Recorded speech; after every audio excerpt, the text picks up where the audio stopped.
what are the challenges you face when you are talking to these institutes? They may or may not have, a very professional management, or they may have their own unique set of challenges depending upon who the owner is, what are their expectations. So, what are some of the unique challenges that you have faced, and how have you overcome them?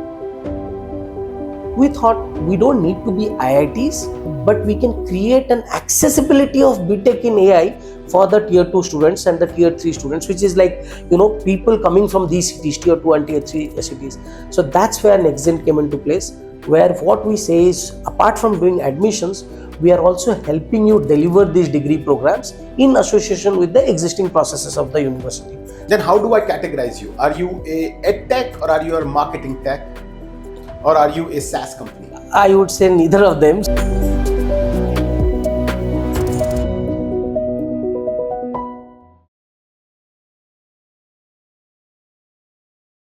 Hello, everyone. Welcome to another episode of Beyond the Pitch. This is our endeavor to bring you the founders of IPV portfolio companies with the idea that through their journey, it inspires you, it motivates you, and you also get to learn about the trials and tribulations of the entrepreneurial journey of these people, and also that can, then tell you about the success that lies ahead. Today, we have with us Bikash Sahoo, CEO founder of CTPL, a startup which is revolutionizing the admission process for higher institutes currently in India, but with plans to go international. Welcome to the show, Bikash. Hi, Ankur. Thank you. Thank you. Um, so before we dive into, you know, uh, other questions around the business, the economy, and yourself, for the benefit of our audience, what is CTPL? What are you trying to do at CTPL? Right. So, CTPL essentially is admissions first company. We have been building the first B2B admissions management concept in the country. So, traditionally, the admissions, which is the revenue lifeline of any institution or university, was taken care of by set of faculty, probably, internal people, and they were not more into process oriented. With CTPL, now they have become more process oriented. Numbers are growing, so we are helping them scale their admissions and hence revenue, which essentially improves everything that an institution stands for. So CTPL today is the first admissions management company in the country, which is helping the higher educational institutions specifically to grow their revenue. But in the day and age of when you have the likes of Leverage Edu and so many other startups, when you say that you're the first admissions company, just explain to our viewers what do you mean by that?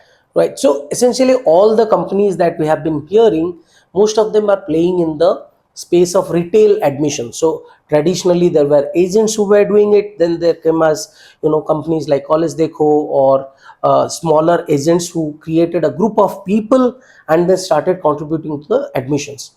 But a company which takes over the admissions process of an university, essentially outsources the admissions function of a university, we started the concept wherein we brought in proprietary technologies, processes, framework, and essentially we are aiding the entire admission system. So that way we consider ourselves the pioneer in this field, where we are changing the landscape of admissions for any of these private universities in the country. So basically, admissions as a service. Admissions as a service. Yeah. So then, how do I categorize you? Are you a ed tech, or are you a marketing tech, or are you a SaaS company? I would say neither of them. So we are redefining the space here. So we believe in technology shaping this entire ecosystem.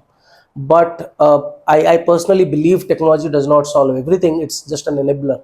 So we understand that as a company which is trying to solve the biggest pain point of education, admissions, we need to create our own space, and that space is admissions as a service. As you rightly said, we consider ourselves as the admission management company. So we are not a tech, we do for educational institutions. We are not a martech, we have the marketing functions. In fact, we use almost 60% of our brains innovation in the marketing space. But what we solve really is admissions, and that is what runs the educational institutions in the country.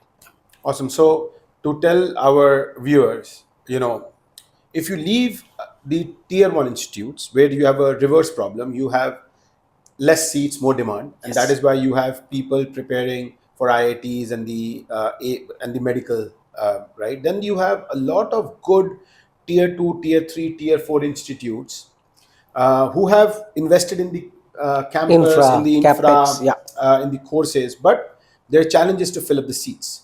Um, so this is where CTPL comes in, where they try to solve that problem for those institutes by getting them those students. Now, Yeah.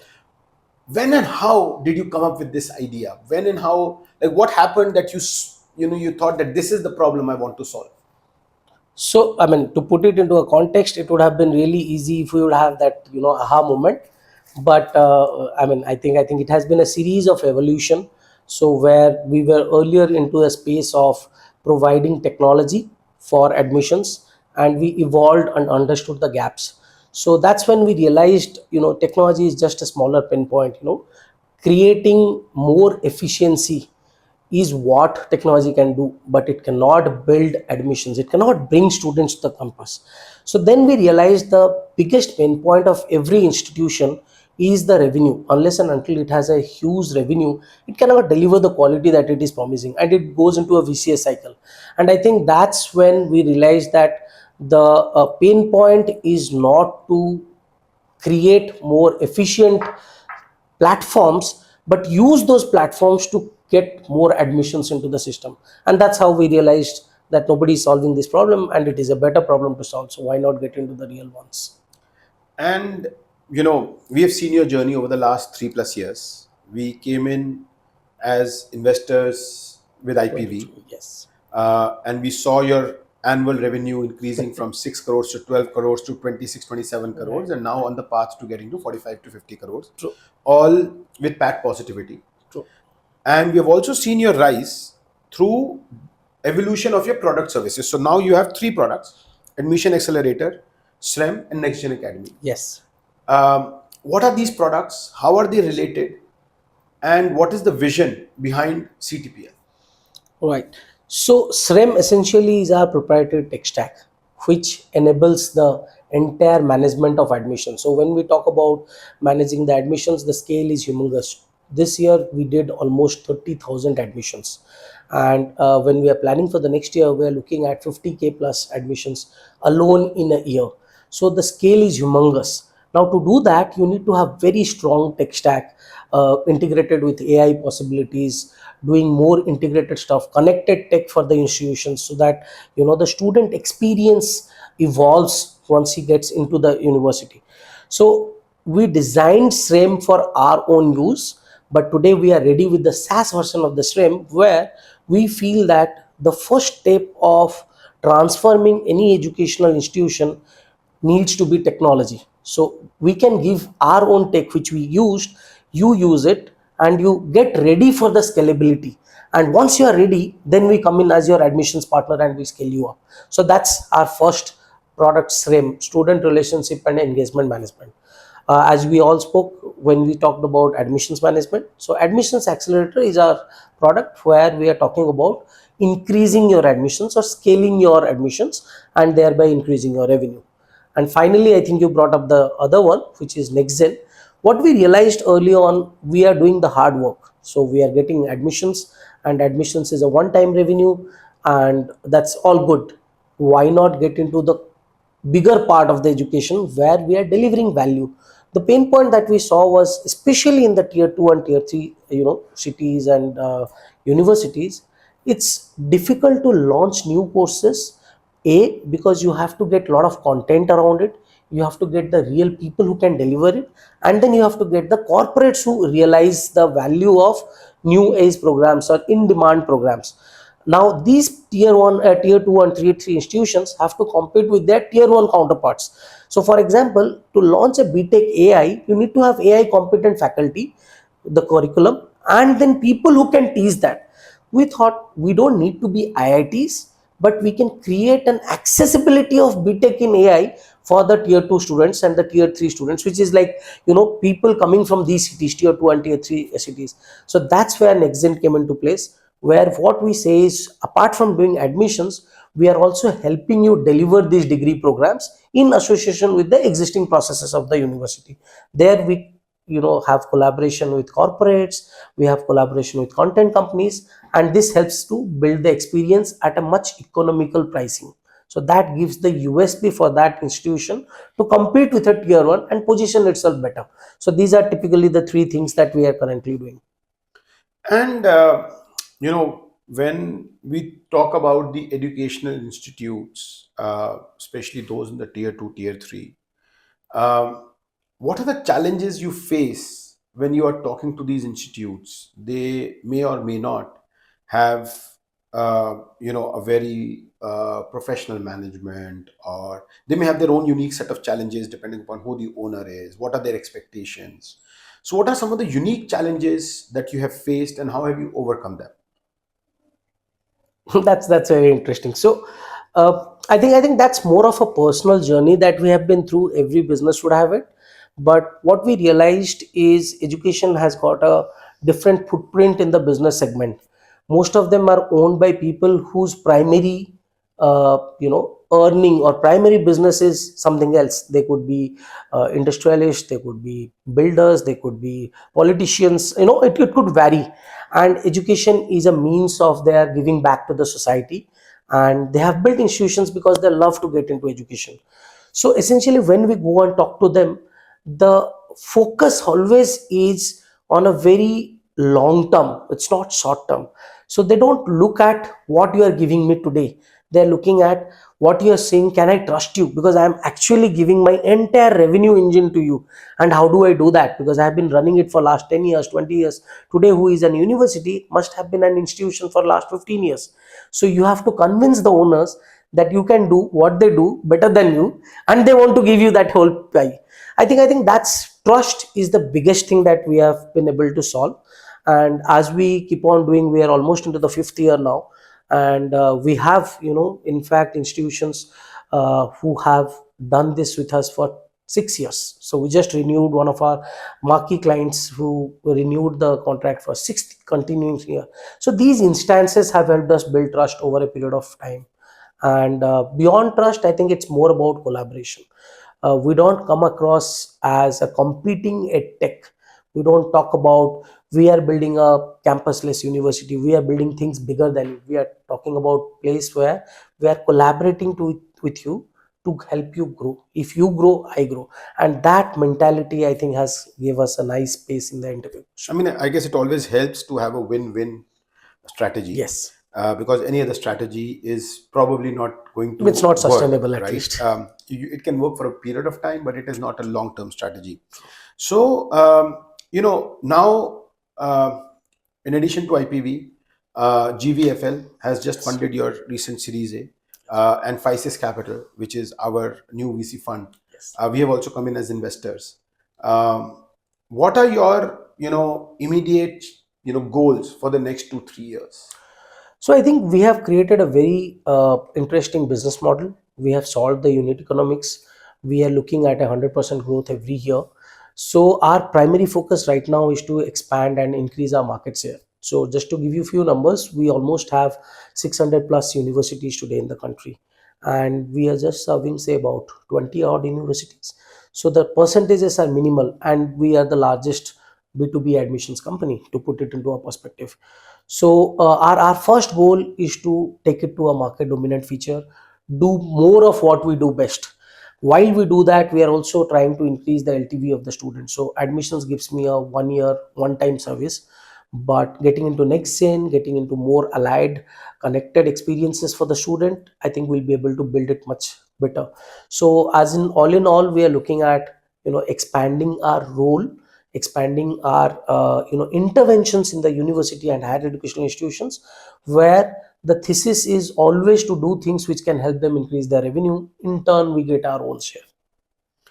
And one of the major criticism about the Indian education system is that we produce a lot of qualified people who are not really job ready, or there is a disconnect between what we study Yeah. and the requirements of the job market.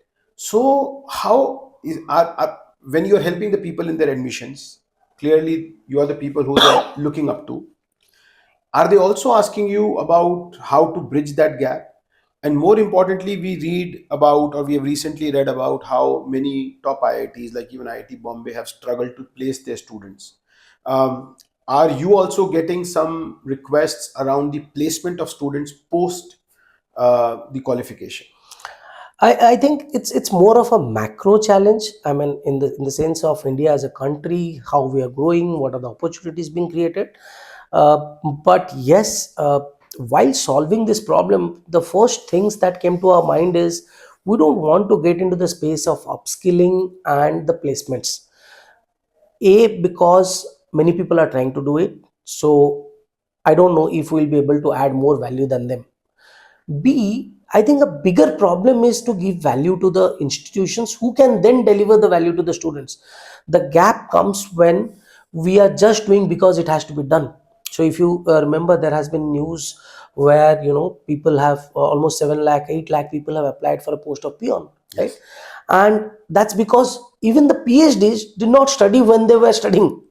Otherwise, they would not have wanted to get into a peon job, or they don't have enough opportunities. So at least what they are getting, they are ready to take that up. So I think these are much complex problems to solve and needs to be done at a national level.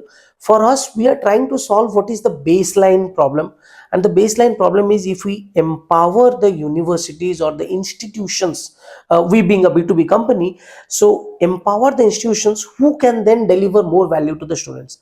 However, with our next gen initiative, we have tried to bring in more corporate. We have tried to create functions like CDC, career development cell, where we are talking to people, helping them understand it's not about going for those coveted jobs. It's about finding your niche. You can start at a 15K. So many people, the challenges with the graduates are they don't, let's say they have spent a 5 lakh for their degree, they don't want to go to a 25,000 job, right? So that also correlates to why there is an unemployment.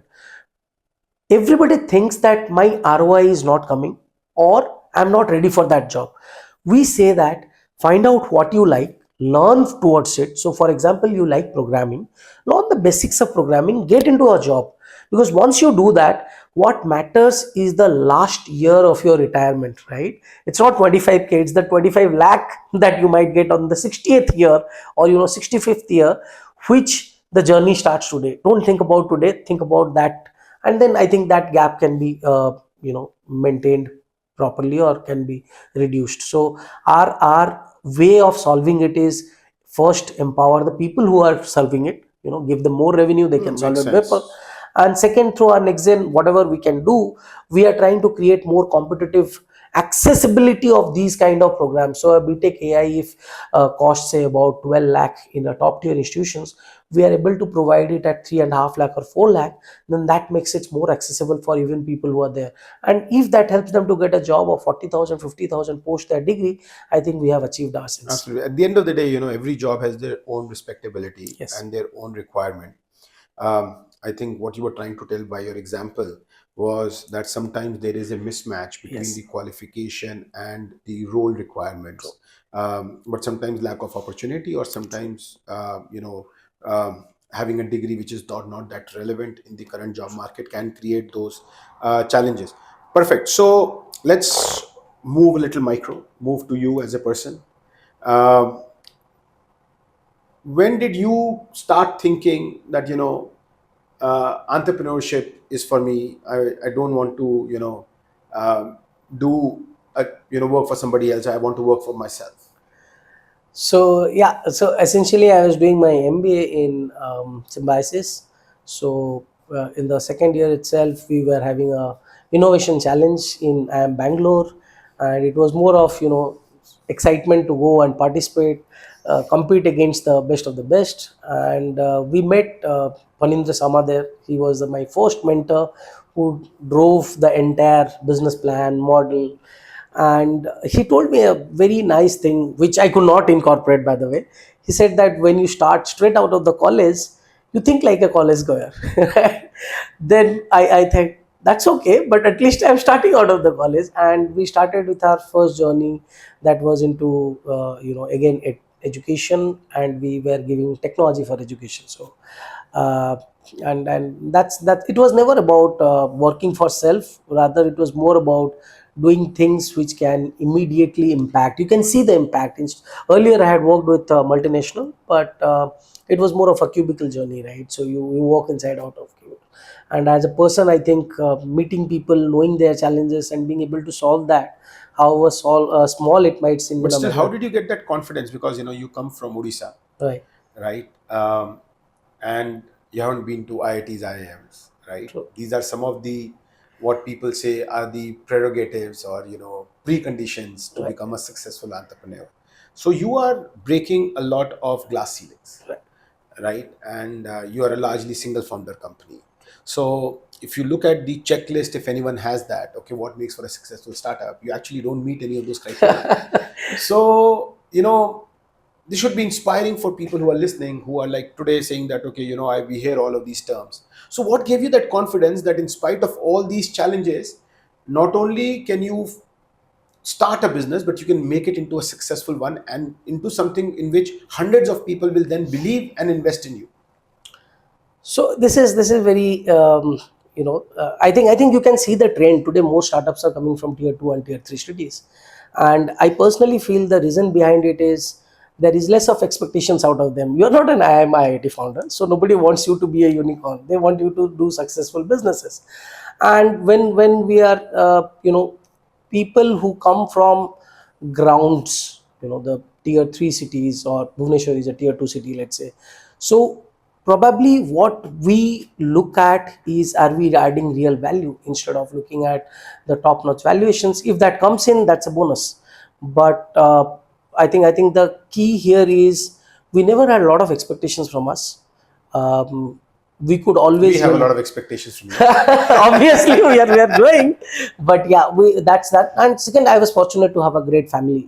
My dad always said, he's no more, but he always said, I mean, even if you fail, you can always get a job. Even if you open a pawn shop, you'll get a 30,000 rupees monthly earnings. So why are you We worried have about invested in a earnings? business of beetle leaf now. Oh, So, lovely. so Yeah, and I mean, I can tell you, even a pan business can get you crores of revenue. yes, exactly. So the essence is, when you come from tier 2 family, or a middle class family, your values are intact, which essentially makes you think about the right decisions rather than the wrong metrics. And that's why it always helped us to keep floating, keep going, building the other parts of the metrics, resilience, working towards the goal, and not worrying about what you are getting today. So I let go of a lot of international opportunities to start early. And probably today, when I see my counterparts, my friends who are in places like Google, or Amazon, are still financially, we might be at the same position. We really don't mind that. After a 15-year pathway, I think everybody is doing what they are meant to do. So I believe non-IIT grad or a tier 3 city really does not make a difference, as long as you know what you're trying to do. No, I think that is very, very important. See, in any case, I think it's a very bad way to live a life where you are basing your life on somebody Say, else's success or failure. I think everybody has their own journey, sure. and they should, it's very difficult, but it is it is, I think, somebody told me once that stress comes when you try to control the uncontrollables. True. Focus on controlling what you can control. So where you'll end up 15, 20 years, you always hear about these people who planned an every single day of their life. But I think overall, if you know the journey, I think that is far more important. And of course, have your own goals, and own mentor. So question: who has been the most inspiring person, or one, two most inspiring people who you look up to through your journey? I mean, it's a thing which many people probably look up to when you talk about business icons or successful founders. But for me personally, I think everybody's journey is different. On a personal front, I have a great family. I started with a father who was who came from a banking background. That gave us a lot of insights into how businesses are being built. And my sister is currently heading one of the MNCs, so that also gives me a lot of exposure to what she's doing. Younger yet inspiring. But professionally, I think I have been evolving as a person.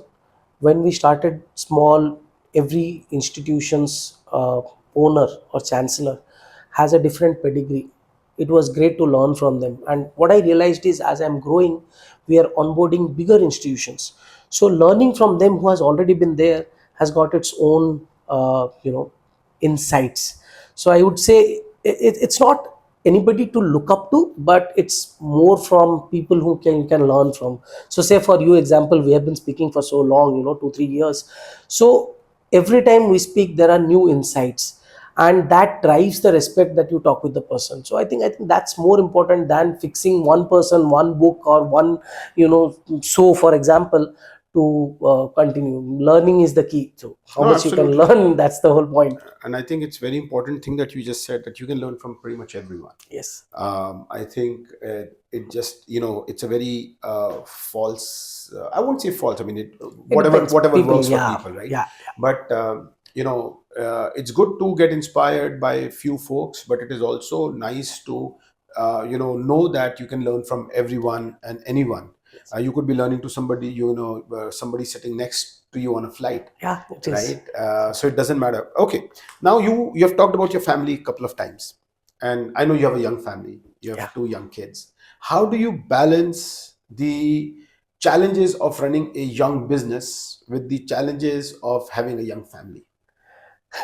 I think many people have spoken about it. Entrepreneurship is not about balance.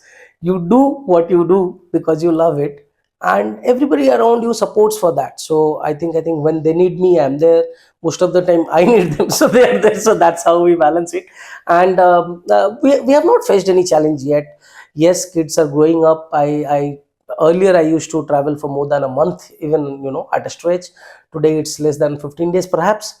Travels has not reduced, meeting people late nights has not reduced, but I think in between people have started supporting, leaving the space, getting space for myself, spending more time with the family. So I think that's obvious. I mean, that keeps on as it happens. So I don't focus more on balanced life approach, but more on doing things. If you need, just ask for it, people should be able to help you. No, and I guess it's important that you block certain times. So, for example, what I do is I drop my son to school every day, and that 20 to 25 minutes, That's yours. that's his. Yeah, yours and his, the That's relationship. his time, Right. and he will tell me all the stories. He's 10, he will tell me all the stories, what happened Yeah, in lovely. school, and what he's reading, what he's watching. And I may not understand a lot of it. Sometimes I even zone out, but I to him I make sure that he knows that he's the center of my attention. Right. So it's very important to have those times, because they're also looking up to you. So it's not True. just your employees, right? Your kids are also looking up to True. you. So something very important. Perfect. So now we will move to the next part. I don't want to call it the rapid fire, is even though that's the name that's been given to me, Okay. because that has been a fairly used term on TV talk shows. But so I'll be shooting bunch of questions to you. The first thing that comes to your mind, okay? Don't overthink these answers. Sure. All right. Tea or coffee? Coffee. Early bird or night owl? Mostly night out, but today wishing to be an early bird. Let me tell you, start your day early, Yeah. and it frees up so much time through True. the True. day. If you could have dinner with any celebrity, who would it be? Jirodha Kamat. I Okay. think that would be the best way to learn what is happened. How did he reach this? I mean, it's more of a case study, even going to beyond going to the best top elite schools. Awesome. So the Kamath brothers have invested in a couple of our startups. Lovely. So we will Probably will be the next one on the queue. we'll at least try to see if we uh, can set up your meeting with them, so that would that be this is great. one something which we can check it off your list. Um, what's the one tech gadget you can't live without? Although I can see you have a something Oh, for your health now, but yeah, yeah. But let's that's not let's not that. let's Yeah. not get there. But so what's one tech gadget you No, can't I live think without? it's mobile. Today it's lifeline. You cannot switch off. It's currently switched off. I am sure the moment we switch it on, it will have a lot of calls there. So I think that's mobile. Simple and straight. Yeah, but it's also important to take a little bit of break from that also. Uh, how would your friends describe you? Ideator, and this has been not now. It has started from, I think, from class 12th. Only the names were different. earlier it started with dreamer, then ideator, then I don't know. Nobody calls me visionary yet, but probably once we achieve that, there would be. Yeah, I mean, there's miles to go, Yeah. but you're on the path. What's your go-to stress buster after a long day of work or after a stressful meeting? What's your go-to stress buster? If at home, kids, I mean, nothing can be better than that. And outside, I normally feel talking to one of our SLT members, understanding what they're going to, because it gives a connect, as well as reduces your stress, your cortisol level comes down, and you feel good about it. So no television shows, no. I do look at web series, but then that's mostly for flights, so that gives So you a. have a lot of downloaded on your iPad. Some of them are there. It will not be a lot. I also like to read fictional books. Unfortunately, Fictional, yes. Unfortunately, murder I mysteries or love stories. no. I mean, it's more of philosophical and a bit of the Sherlock Holmes types. Sherlock Holmes. It gives a different kind of flavor to your You life. basically want to keep finding out what happens next, Kind of, maybe, whether yeah. in your books or in your life. Okay. So if you weren't in this current business, what career would you have chosen? I think I was a techie, a BTech in mechanical who first got into a company like Cognizant.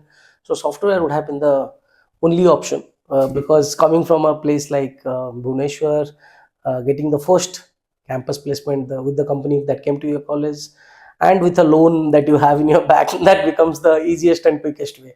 I Yeah. think without this, I would be in software.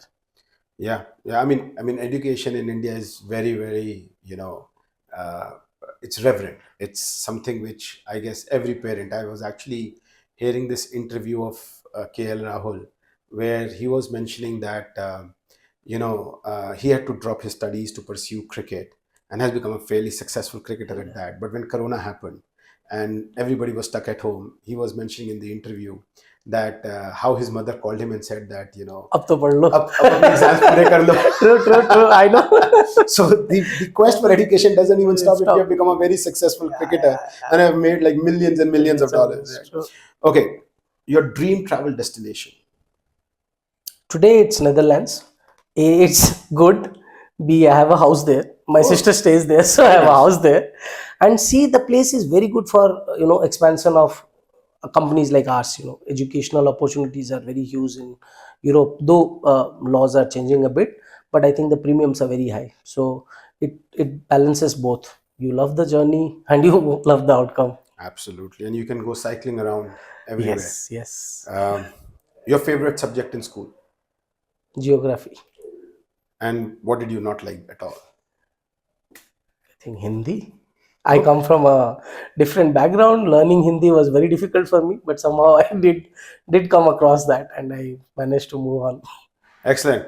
Thank you. That would be all for today, Bikash. It was great to have you. I hope to all our viewers, you got something out of it, even if it just helps you to think about your next venture, think about your next decision. And that's the purpose for us at Beyond the Pitch. So with that, thank you. If you can sign this real quick, and any message you have for the IPV team and your budding founders, and the next set of founders who will come across through the doors, will appreciate that.